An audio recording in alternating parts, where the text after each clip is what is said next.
There are days when you wake up already tired. Not the kind of tired that sleep fixes, but the deeper kind. It's a kind that sits in your chest and makes everything feel heavier than it should. You still show up.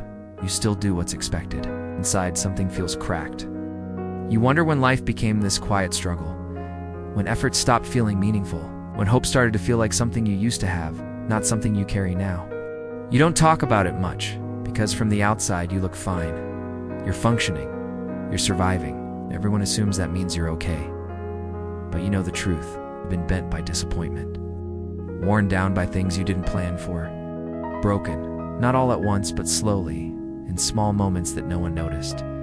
Maybe it was a dream that didn't work out. A relationship that changed you. A season where you gave everything and still came up short. And somewhere along the way, you stopped asking, what do I want? You started asking, how do I get through this? If that's where you are right now, if you feel like life hasn't destroyed you, but it hasn't been gentle either, you're not weak, you're human. And this moment right here isn't about pretending you're unbroken. It's about admitting that you've been hurt and choosing to listen anyway. Because being broken isn't the end of your story. It's the place where the real story quietly begins. Let's talk about why this happens to so many of us. Most people don't lose motivation because they're lazy. They lose it because they've been strong for too long without relief. At first, life asks a lot of you, and you rise to meet it. You push harder, you adapt. You tell yourself, this is temporary, I'll rest later, but later doesn't always come. What drains us isn't one big failure. It's the quiet accumulation of effort without reward. Trying, adjusting, hoping, and still feeling stuck in the same place. Over time, your mind starts to protect itself. You stop expecting too much because expectation hurts. You stop dreaming too clearly because clarity makes disappointment sharper. You tell yourself you're being realistic when really you're just tired of being let down. This is how motivation fades, not dramatically, but quietly. It happens when hard work doesn't change your situation. Doing the right thing doesn't bring peace, and progress feels invisible, no matter how much energy you spend. So your brain learns a dangerous lesson. Why try fully if the outcome barely changes? That's not weakness. That's survival psychology. Another part of the problem is comparison. We see other people moving forward while we feel paused. Their success feels loud, or effort feels silent. And then there's shame. Shame for not being grateful enough. Shame for feeling unmotivated when others have it worse. Shame for needing rest when the world keeps demanding more. So instead of asking for help, we withdraw. We shrink our goals. We numb ourselves with distractions, not because we don't care, but because caring started to hurt too much. And slowly, without realizing it, we confuse being unmotivated with being broken. But here's the truth, and this matters. You didn't lose motivation because you lack strength. You lost it because your strength was never replenished. So what do you do when life has already taken so much from you? You don't force yourself forward. You change the way you rise. Here's the shift most people miss. Rising doesn't mean going back to your old self. It means becoming someone who knows pain and moves anyway. When the world breaks you, the instinct is to ask, how do I fix myself? But that question assumes you're defective. What if you're not broken in the way you think? What if you're simply carrying weight that was never meant to be permanent? Instead of chasing motivation, start with permission. Permission to slow down without quitting. Permission to rebuild without explaining yourself. Permission to take small steps that don't look impressive but are honest. Because motivation doesn't return through pressure. It returns through safety.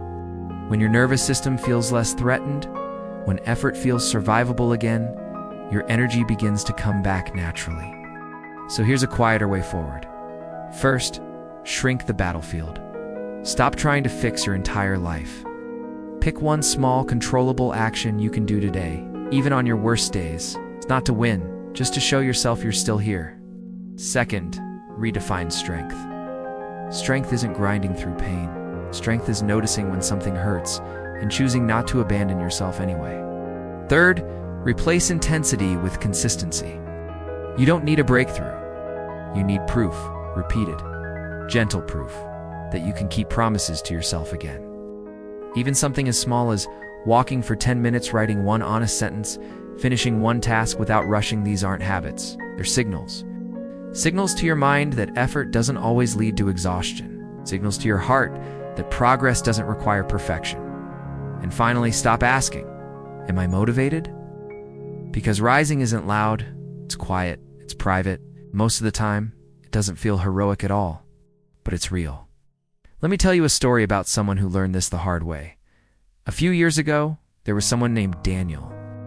Not extraordinary, not famous, just tired.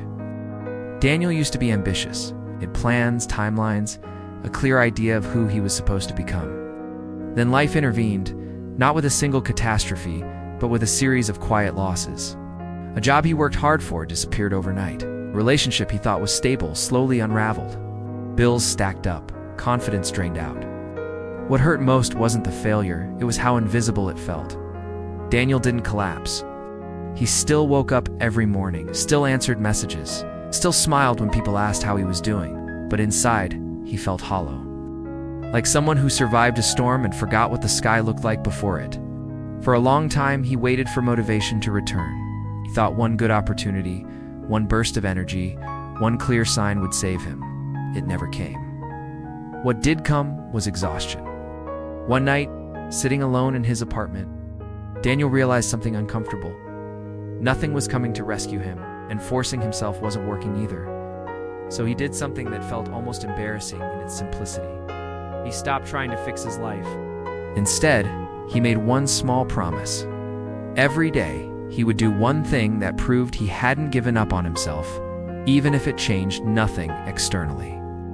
Some days, that meant updating his resume for 10 minutes.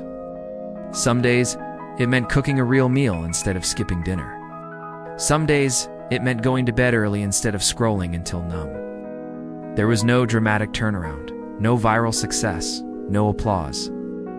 But something subtle shifted. Daniel began to trust himself again. Not because life improved quickly, but because he stopped abandoning himself in the waiting. Months later, he wasn't fixed, but he was standing differently. When a new opportunity finally appeared, he didn't grab it out of desperation, he met it with steadiness. And for the first time in a long time, he didn't feel like he was trying to prove his worth. He already knew it. That's what rising often looks like. Not a leap, but a return. Now let's close this together. The world will break you. Not because you failed, but because you lived, you tried, you cared. It will take pieces of your certainty, it will bend your expectations. It will leave marks that don't fully disappear. And none of that disqualifies you. What defines you isn't how untouched you remain, it's what you choose to do after the breaking. Do you turn your pain into proof that you're done? Or do you let it become evidence that you're still here? Rising doesn't mean erasing what hurt you. It means carrying it with honesty, without letting it decide your ending. You don't need to be fearless. You don't need to be inspired.